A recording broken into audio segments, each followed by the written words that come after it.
दोस्तों, हमारा देश भारत धर्मों का देश है और हमारे भारत के अलग अलग इलाकों में अलग अलग देवी देवताओं की पूजा की जाती है, अलग अलग देवी देवताओं को माना जाता है। हमारे भारत देश में सूफी संतों का भी एक तरफा मामला रहा है और अलग अलग इलाकों में अलग अलग धार्मिक देवी देवताओं के साथ साथ अलग अलग सूफियों और अलग अलग संतों को, साधुओं को भी माना जाता है।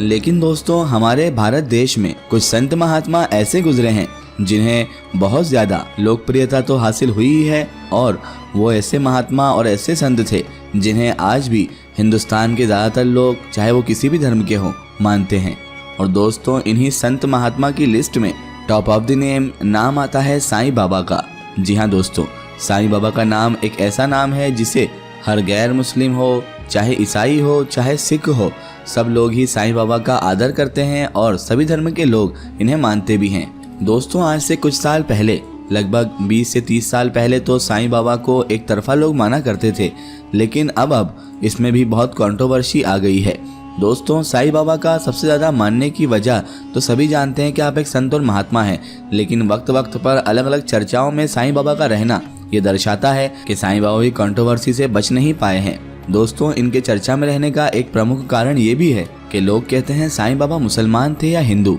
जी हाँ दोस्तों, ये एक विवादित मामले की वजह से भी चर्चा में रह रहे हैं। और दोस्तों, ये वही विवाद है जो साईं बाबा के धर्म से जुड़ा हुआ है। और दरअसल दोस्तों, मामला कुछ ऐसा है कि हिंदू लोगों का एक बड़ा गिरोह, यानी हिंदू धर्म के मानने वाले लोगों का एक बड़ा गिरोह, एक बड़ा ग्रुप, जहां एक तरफ साईं बाबा को बहुत ज्यादा मानता है, उनकी पूजा करता है, उनके मंदिर में दर्शन के लिए भी जाता है और मंदिर पर चढ़ावा वगैरह भी चढ़ाता है, तो वहीं दूसरी तरफ दोस्तों, हिंदू धर्म में ही एक गिरोह ऐसा भी है जो साईं बाबा को मानता तो नहीं है और पूरी तरह से नकारता भी है। वो साईं बाबा को कुछ नहीं समझते हैं। न सिर्फ वो लोग इस बात को नकारते हैं, बल्कि उन लोगों का तो ये भी मानना है कि साईं बाबा ना तो कोई संत महात्मा थे, ना ही कोई भगवान थे, बल्कि वो तो एक हिंदू भी नहीं थे। इस गिरोह का कहना है, इस ग्रुप का कहना है कि असल में तो साईं बाबा एक मुसलमान थे जिनका नाम चांद मियाँ था। इस तरह जब साईं बाबा एक हिंदू थे ही नहीं, तो उनकी पूजा को किस तरह से सही ठहराया जा सकता है? यही वजह है कि साईं बाबा के धर्म को लेकर कभी कभी तो दो लोग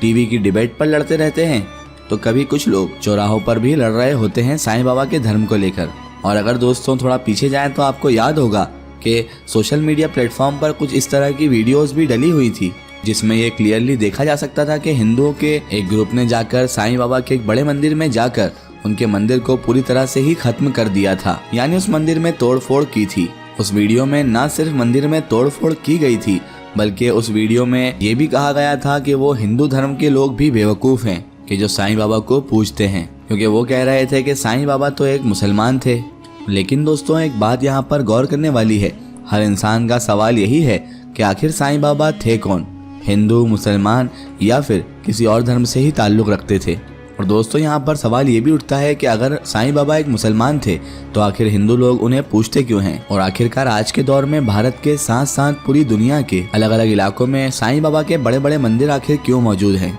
तो दोस्तों, फिक्र की कोई बात नहीं है। आज की इस वीडियो में इनमें से बहुत सारे सवाल के जवाब आपको मिल जाएंगे। और इसके साथ साथ दोस्तों, इस वीडियो में हम आपको ये भी बताएंगे कि दुनिया भर के जो मुसलमान धर्म के लोग हैं, यानी इस्लाम धर्म के जो लोग हैं, वो लोग साईं बाबा के बारे में अपनी क्या सोच रखते हैं और साईं बाबा को किस तरह से मानते हैं। तो दोस्तों, सबसे पहले तो हम आपके सामने ये क्लियर करते हुए चलते हैं कि साईं बाबा की शुरुआती जिंदगी से रिलेटेड ज़्यादा कुछ ऐतिहासिक किताबों में मौजूद ही नहीं है, मगर जो कुछ भी सबूत या जो कुछ भी तथ्य हमें मिलते हैं वो इस बात की तरफ इशारा करते हैं कि साईं बाबा का जन्म सन 1838 से लेकर 1842 के दरमियान ही हुआ था और उनकी पैदाइश की जगह यानी उनके जन्म का स्थान निजाम दक्कन की रियासत के एक छोटे से गांव पथरी में हुआ था, ऐसा भी बताया जाता है। हालांकि ये भी बताया जाता है कि बाद में साईं बाबा 16 वर्ष की उम्र में शिरडी नाम के गाँव में चले गए थे और वहाँ पर एक जो नीम का पेड़ था उसके नीचे ही साईं बाबा बैठा करते थे। उस इलाके से जो भी इंसान गुजरा करता था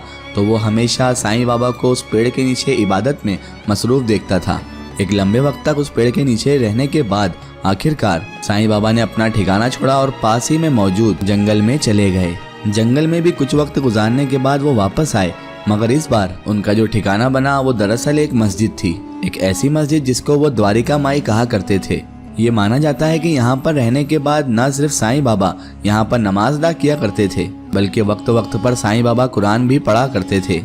लोगों का ये भी कहना है कि साईं बाबा अक्सर हम्द और नाज शरीफ भी गुनगुनाया करते थे और बेखुदी के आलम में साईं बाबा झूमते भी रहते थे। इसके अलावा साईं बाबा को कव्वाली और फातिहा खानी जैसी चीज़ों का भी बहुत शौक था। दोस्तों, इसके अलावा इंटरेस्टिंग बात ये भी है कि उस दौर में भी यानी साईं बाबा के दौर में भी जो लोग साईं बाबा को माना करते थे यानी जो भी साईं बाबा को फॉलो करते थे, उन लोगों में मुसलमानों से ज़्यादा गैर मुस्लिम लोगों की यानी हिंदू धर्म के लोगों की ही तादाद थी। मगर जाहिर सी बात है दोस्तों, इसके पीछे बहुत सारे लोग ये वजह बताते हैं कि क्योंकि शिरडी नाम के जिस इलाके में साईं बाबा रहा करते थे उस इलाके में तो मुस्लिम बहुत कम ही हुआ करते थे, वरना वहाँ पर ज़्यादातर जो आबादी थी वो तो हिंदू धर्म के लोगों की ही थी। भले ही दोस्तों ये वजह भी सही हो सकती है, लेकिन दोस्तों इस बात से ये इनकार नहीं किया जा सकता है कि साईं बाबा के ज़्यादा से ज़्यादा गैर मुस्लिम फॉलोअर्स होने के पीछे इसके अलावा भी बहुत सारी बड़ी बड़ी वजहात रही हैं। दोस्तों, साईं बाबा का एक मुहावरा या फिर ये कह लीजिए कि उनकी जुबान पर सबसे ज्यादा रहने वाला जुमला, सबसे ज्यादा रहने वाली बात आज तक बहुत ज्यादा मशहूर है और साईं बाबा अपनी जिंदगी में इस जुमले को, इस बात को लोगों के सामने बार बार बोला करते थे। और दोस्तों वो जुमला, वो बात थी सबका मालिक एक। यानी दोस्तों आज भी जब कभी भी साईं बाबा का जिक्र किया जाता है तो इस जुमले को यकीनी तौर पर बोला ही बोला जाता है, यानी कि सबका मालिक एक। इसके अलावा साईं बाबा के बारे में ये भी कहा जाता है कि साईं बाबा जब भी अपने फॉलोअर्स, अपने मानने वालों में बैठा करते थे और अपने फॉलोअर्स को, अपने मानने वालों को नसीहत दिया करते थे, सही रास्ता बताया करते थे, तो न सिर्फ साईं बाबा कुरान की बहुत सारी आयतों से बहुत सारे लोगों को बहुत सारी चीज़ें बताया करते थे, बल्कि साईं बाबा तो हिंदू धर्म के ग्रंथों और उनकी किताबों से वो सारी चीज़ें बताया करते थे कि जिससे सभी लोग नसीहत हासिल कर सकते हैं। फिलहाल दोस्तों अक्टूबर 1918 में साईं बाबा हमारी दुनिया से हमेशा हमेशा के लिए चले गए थे। उनके इंतकाल के बाद उनको मुस्लिम रीति रिवाज के साथ उसी मस्जिद से मिली हुई दीवार के पास ही दफना दिया गया था कि जिस मस्जिद में उन्होंने अपनी जिंदगी का ज्यादातर वक्त गुजारा था।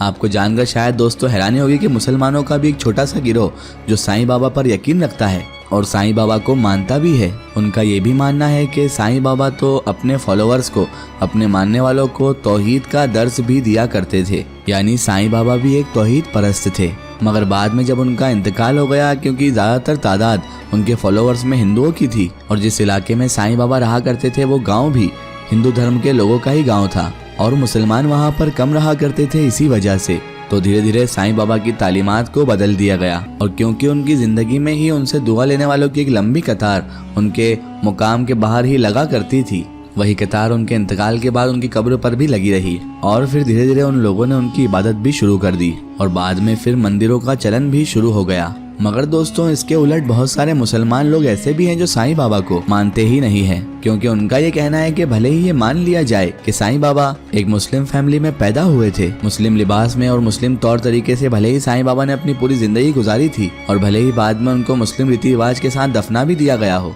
मगर फिर भी उन्होंने जिंदगी में कुछ ऐसे काम किए थे कि जिसकी वजह से शायद उनको एक मुसलमान कंसिडर किया ही नहीं जा सकता है। यानी कुछ लोगों का ये कहना है कि साईं बाबा तो अपनी जिंदगी में ही एक मुकम्मल, एक कंप्लीट हिंदू बन चुके थे। दोस्तों अगर आप साईं बाबा की जिंदगी हमारे इतिहास की दो अहम किताबों से अगर और समझने की कोशिश की जाए तो ये मामला जो है वो और भी ज्यादा कॉम्प्लिकेटेड निकलता है। दरअसल दोस्तों हम बात कर रहे हैं इतिहास की, हिस्ट्री की उन दो अहम किताबों के बारे में, जिनमें से एक को लाइफ ऑफ साईं बाबा जबकि दूसरी किताब को श्री साईं सतचरित्र के नाम से जाना जाता है। ये दोनों ही ऐसी किताबें हैं कि जिनको हिंदू राइटर की तरफ से लिखा गया है। इन किताबों के मुताबिक साईं बाबा ने अपनी पूरी जिंदगी में अपने सबसे खास भक्त को ये बता दिया था कि उनका जन्म दरअसल एक मुस्लिम फैमिली में नहीं बल्कि एक हिंदू फैमिली में हुआ था। मगर जैसे ही साईं बाबा की उम्र 5 साल की हुई थी तो उनके माँ बाप ने उनको एक मुस्लिम फकीर को सौंप दिया था। अभी साईं बाबा ने उस मुस्लिम फैमिली के साथ सिर्फ 4 या 5 साल ही गुजारे थे कि उस फकीर का जिन्हें इन्हें सौंपा गया था उसका इंतकाल हो गया और उसके बाद साईं बाबा की जो परवरिश की थी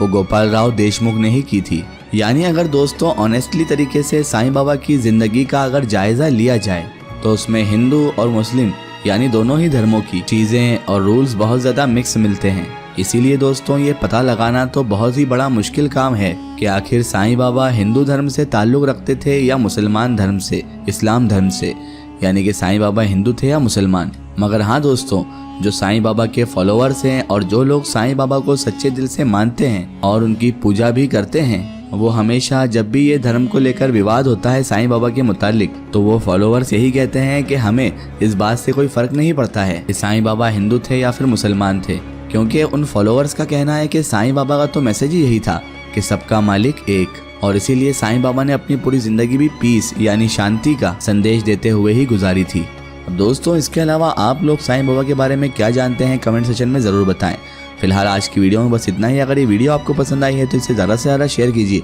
और इसे अपने फ्रेंड सर्कल, अपने रिश्तेदारों तक ज़रूर पहुंचाएं। इसी तरह की इन्फॉर्मेटिव और हिस्टोरिकल वीडियो के लिए हमारे चैनल को सब्सक्राइब कीजिए और पास में दिए गए घंटे के आइकन को ज़रूर दबाएं ताकि हमारी आने वाली हर नई वीडियो की नोटिफिकेशन आप तक पहुँचती रहे।